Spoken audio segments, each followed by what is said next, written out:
What's up, everybody? Welcome back to another Comic Flip Comic Haul video. Today is April 24th, 2019.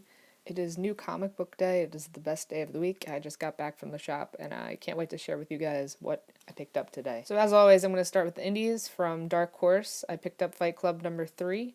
This is the MAC cover. I've been reading this series since Fight Club 2, and actually since the actual novel came out. The same writer who wrote that book actually writes the comics as well. So it's a continuation of the book and movie. If you enjoyed Fight Club at all, I would suggest that you give it a read, but it's not something that you could flip, at least not right now. Next up we have Die number 1. This is the 5th printing from Image Comics. This actually came out the following week. My shop didn't bring it in then. I just saw it on the shelf and grabbed it quickly. Another one from Image Comics that I got was Spawn number 296. I've been collecting all of the Spawns up to 300. Usually around a milestone like that, creators will drop like first appearances in books, which increases their value. Not to mention there's also a Spawn movie coming out that has Jamie Foxx attached to it, and the original creator Todd McFarlane. This comic has 3 different covers. I went with the version cover B. There's also a cover A with a trade dress, and cover C is always black and white. From Impact Theory, I picked up Steve Aoki's Neon Future. Yes, that is the DJ. It's really cool. This comic book ties into his album of the same name. Issue 1 has completely sold out and is currently going for around $10 if you have it. And this issue is currently sold out online. Total impulse buy. This was the last one in the shop. My last indie is from Scout Comics. This is Electric Black number 1. This is supposed to be a horror anthology. It's described as Needful Things meets Tales from the Crypt. Indies completely dominated my top of the pile list last week, so let's see if this one holds up. Also, you should check out my top of the pile video that I posted last night. The link is in the description. Moving on from indies, going into DC, I picked up Batman Detective Comics 1002. How are you guys feeling about that new logo, the Batman Detective Comics? I don't like it. I think it's a little bit too clean. I like the colors, and I like the cover. This is the first full appearance of the Arkham Knight. That is why I picked this one up. I was also able to snag a copy of Detective Comics number 1000, the Midnight Release variant. So this is the same as the regular cover, it's just the whole image is on the front page. So if you turn on the side, you get the whole shebang. So this was the last one in the shop. I snagged that one as well real quick. I also picked up Heroes in Crisis number 8, which is the penultimate issue. This book has been seeing a lot of drama online. A lot of people are not happy with Tom King.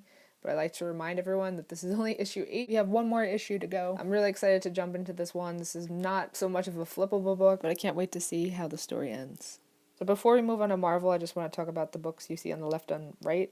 On your right, you have Batgirl number 34. It's the Joshua Middleton variant. There's a lot of fans of Middleton's art. So anytime I see Middleton do a very nice cover, I pick it up and I try to flip it. I've had good success with Batgirl and Nightwing. And on your left you have Batman Beyond number 31. I went with the Oliver variant.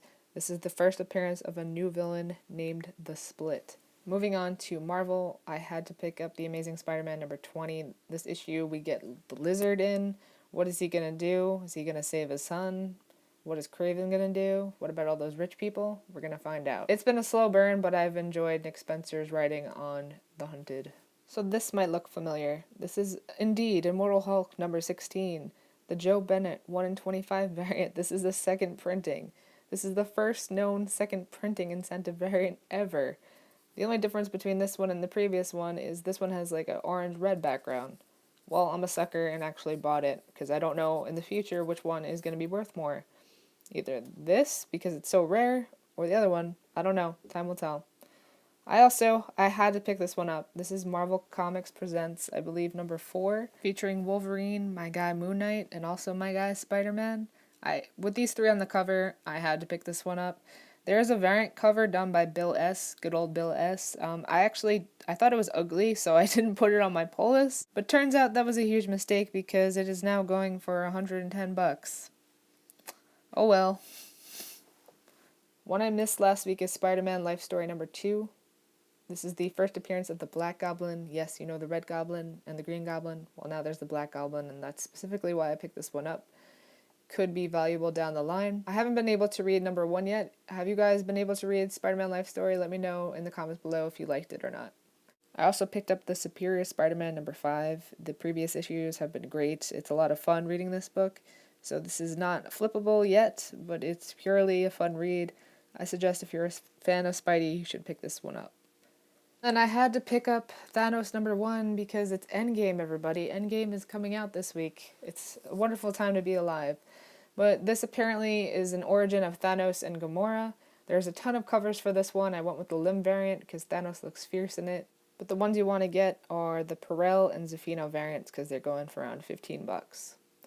Lastly, we have Venom number 13, and Sir Cates is not writing this one, but it's still a good one from what I've heard. In this one, it's an important issue because Venom gets a new suit. Apparently it's synthetic. This also ties into War of the Realms. If you're not checking out War of the Realms, I also suggest that. That's Marvel's big event. That's it, you guys. That's all I have for this week. I hope you enjoyed my polls. Get out there, get to your local comic shop, and let me know what you pick up. See you in the next video.